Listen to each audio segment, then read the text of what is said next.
Hello friends, welcome back to my YouTube channel. આજે હું share કરીશ ઘરે પાણીપુરીનું ફુદીનાનું તીખું અને મસાલેદાર પાણીની રેસીપી સાથે આંબલી ખજૂરનું ખાટું મીઠું પાણી અને એકદમ ચટપટો મસાલો।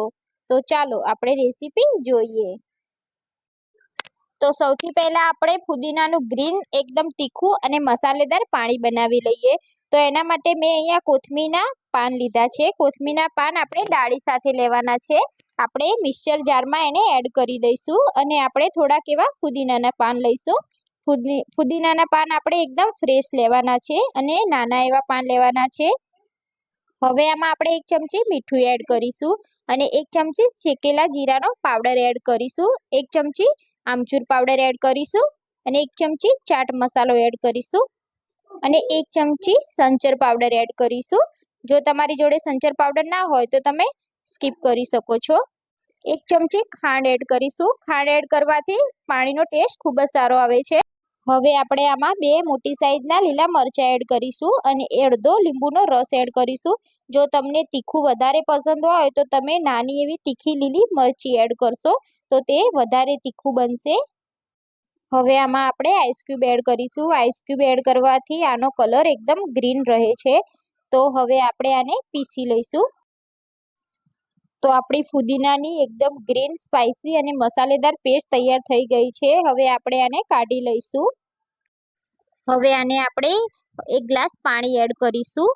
હવે આપણે આ પાણીને ફ્રીજમાં રાખીને ઠંડુ કરવાનું છે। આમાં બરફ એડ નથી કરવાનો। આને ફ્રીઝરમાં 1 કલાક રાખીશું અને 1 કલાક પછી આપણે આને ગાળી લઈશું। તો પાણી ઠંડુ થાય પછી જ એને ગાળવાનું છે, જેથી ફુદીના અને કોથમીરનો ફ્લેવર પાણીમાં આવી। તો રેડી છે આપણું ટેસ્ટી અને મસાલેદાર પાણી। હવે આપણે પાણીપુરી માટે મસાલો બનાવવાનો છે। તો મેં અહીંયા 1 કપ ચણાને 4 થી 5 કલાક પલાળી લીધા છે અને હવે એને કુકરમાં એડ કરી આપણે 5 થી 6 વિસલ બોલાવી લઈશું। એવી જ રીતે આપણે બટેકાને પણ સાઈડમાં બાફવા મૂકી દઈશું। હવે આપણે ગળ્યું પાણી બનાવીશું। તો ગળ્યું પાણી બનાવવા માટે 1 કપ મેં અહીંયા આંબલી લીધી છે। તો જેટલી આંબલી લીધી છે એટલી જ મેં અહીંયા ખજૂર લીધી છે અને બંનેને આપણે એકદમ ગરમ પાણીમાં પલાળીશું। તો આને આપણે 1 કલાક સુધી પલાળવા મૂકી દઈશું।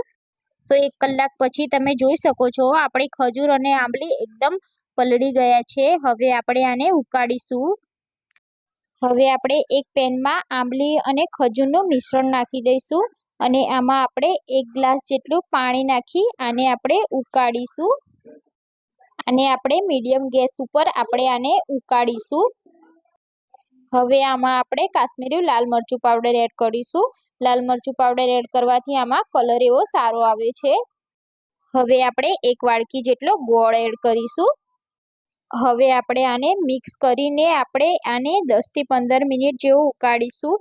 આપણું પાણી અડધું થાય ત્યાં સુધી આપણે આને ઉકાળવાની છે। તો તમે જોઈ શકો છો આંબલીમાંથી પાણી છૂટીને અડધું થઈ ગયું છે। હવે આપણે આમાં ગેસની ફ્લેમ બંધ કરીશું અને આ પલ્પને આપણે ગાળી લઈશું। તો આંબલીના આ પલ્પને આપણે ગરણીની મદદથી આપણે એક વાસણમાં ગાળી લઈશું અને આપણે એને પ્રેસ કરીને એના રેસા નીકાળી લઈશું। તો તમે જોઈ શકો છો આ રીતે આપણે આને દબાવીને આંબલીનો પલ્પ કાઢી લીધો છે અને રેસા એકદમ અલગ પડી ગયા છે। આંબલીના આ પલ્પને તમે ફ્રીઝરમાં 10 થી 15 દિવસ સુધી સ્ટોર પણ કરી શકો છો। હવે આમાં આપણે પાણી એડ કરી અને આપણે પાણી બનાવી લઈશું। તો હવે આપણે બટેકાનો મસાલો બનાવી લઈશું। તો આપણે બાફેલા બટેકા એડ કર્યા છે અને આપણે મેશરના મદદથી આપણે આને મેશ કરી લઈશું। તમે હાથેથી પણ મેશ કરી શકો છો। તો આપણા બટેકા અહીંયા મેશ થઈ ગયા છે। હવે આપણે આમાં ચણા એડ કરીશું। તો ચણા આપણા એકદમ સારી રીતે બફાઈ ગયા છે। આ રીતે જ આપણે ચણાને બાફવાના છે। હવે આપણે આમાં શેકેલા જીરાનો પાવડર એડ કરીશું અને નાની એવી ડુંગળીને મેં અહીંયા નાના ટુકડામાં કટ કરી લીધી છે। તો આપણે આમાં ડુંગળી એડ કરીશું અને 1 ચમચી જેટલો સંચર પાવડર એડ કરીશું।